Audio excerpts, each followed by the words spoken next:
Olá, você está na Pastoral da Semana da Primeira Igreja Batista em Indaiatuba. Hoje vamos falar sobre o Carnaval. Por que o cristão não pula o Carnaval? Acabamos de presenciar mais um Carnaval no Brasil. Alguns aproveitam a data para descansar, mas um grande número ainda prefere festejar em sambódromos ou em blocos de rua.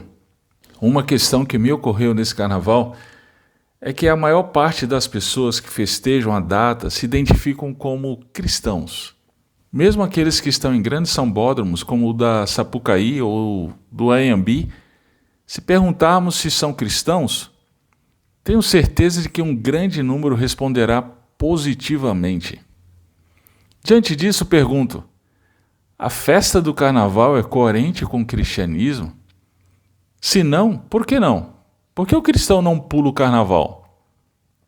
Aqui vão duas razões pelas quais o cristão não pula o Carnaval.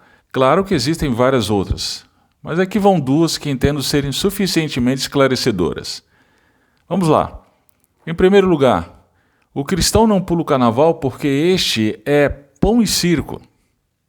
Na antiga Roma, os imperadores organizaram as festividades no Coliseu com vistas à conquista do coração e mente do povo. Uma estratégia que ficou conhecida como política do pão e circo.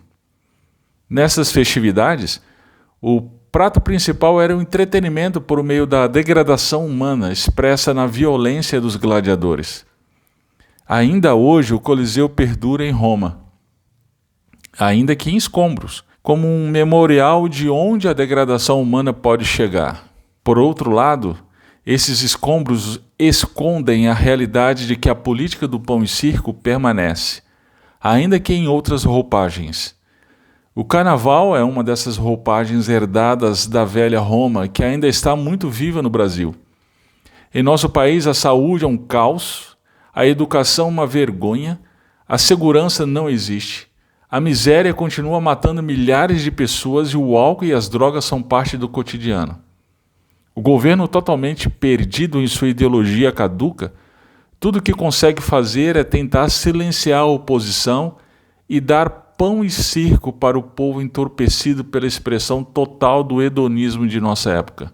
É óbvio que o discurso das autoridades é que o turismo fomentado pela festa carnavalesca é um bom negócio. De acordo com a Secretaria Estadual de Turismo do Rio de Janeiro, o Carnaval do Rio de Janeiro teve mais de 8 milhões de foliões que movimentaram 6,5 bilhões, sendo cerca de 5 bilhões apenas na capital fluminense. O secretário de Turismo, Nilo Félix, disse o seguinte: recebemos turistas de 160 países. Foi um carnaval atípico positivamente em relação ao nosso passado. Tivemos uma ocupação hoteleira de 98,6%.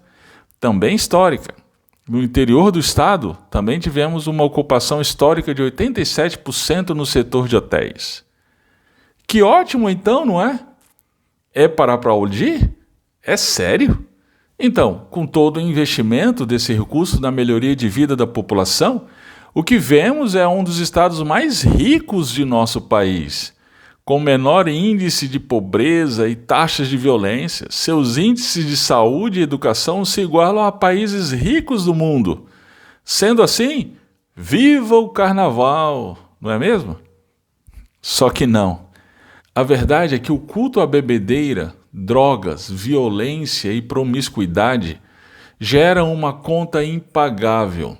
Doenças, destruição de famílias, gravidez indesejada e abortos, corrupção, entorpecimento da realidade político-social, uma conta social do Brasil que é largamente festejada por aqueles que lucram com ela: bicheiros, milicianos, traficantes, políticos e veículos de imprensa. E o povo?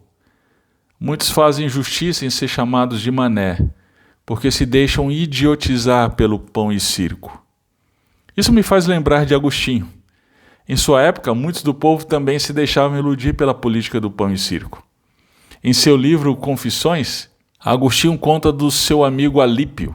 A princípio, era avesso ao que acontecia no Coliseu. Entretanto, se deixou levar pelas amizades e foi assistir a um espetáculo.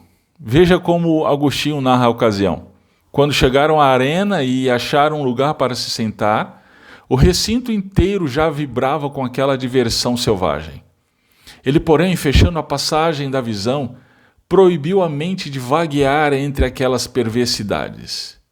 Quem dera também tivesse fechado os ouvidos.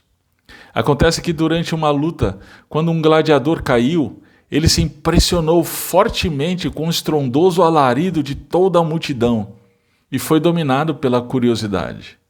Como se estivesse preparado para desprezar aquilo e mostrar-se superior ao que quer que fosse, mesmo vendo, abriu os olhos. Um golpe ainda mais profundo que aquele recebido pelo corpo do gladiador feriu sua alma, e ele sofreu uma queda muito mais lamentável. Ante a queda do lutador, houve um estrondoso alarido que lhe penetrou os ouvidos e lhe abriu os olhos, possibilitando o golpe que derrubou sua alma.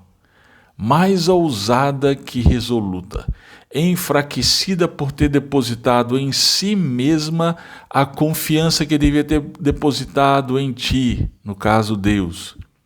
Pois no instante em que viu aquele sangue, Alípio absorveu aquela selvageria. Em vez de os desviar, ele fixou os olhos, bebendo em delírio, inconscientemente, deleitando-se com a luta criminosa, inebriado com aquela diversão sangrenta. Ele já não era o homem que entrara naquele recinto. Era só mais um entre a multidão a qual se juntara. Isso mesmo, um verdadeiro associado daqueles que o levaram para lá. Alípio ficou inebriado com aquela diversão sangrenta. Assim está o nosso povo com festas como o Carnaval.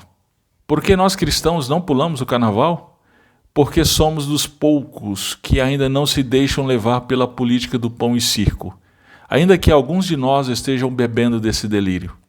Não nos deixamos levar porque preferimos ouvir as Escrituras. Em Romanos 12:2 diz: "E não vos amoldeis ao sistema deste mundo, mas sede transformados pela renovação das vossas mentes, para que experimenteis qual seja a boa, agradável e perfeita vontade de Deus." Em segundo lugar, o cristão não pula o Carnaval porque a carne não deve ser celebrada. Existem aqueles que contra-argumentam dizendo que isso é radicalismo. Para estes, o cristão pode participar de festas como o Carnaval porque ele é livre para fazer o que quiser. Bem, o apóstolo Paulo combateu veementemente essa ideia. Ele disse que a liberdade cristã não é licença para a libertinagem. Veja Gálatas 5:13-15. Além disso, a carne não é para ser festejada pelo cristão, como no Carnaval, mas crucificada. Gálatas 5:24.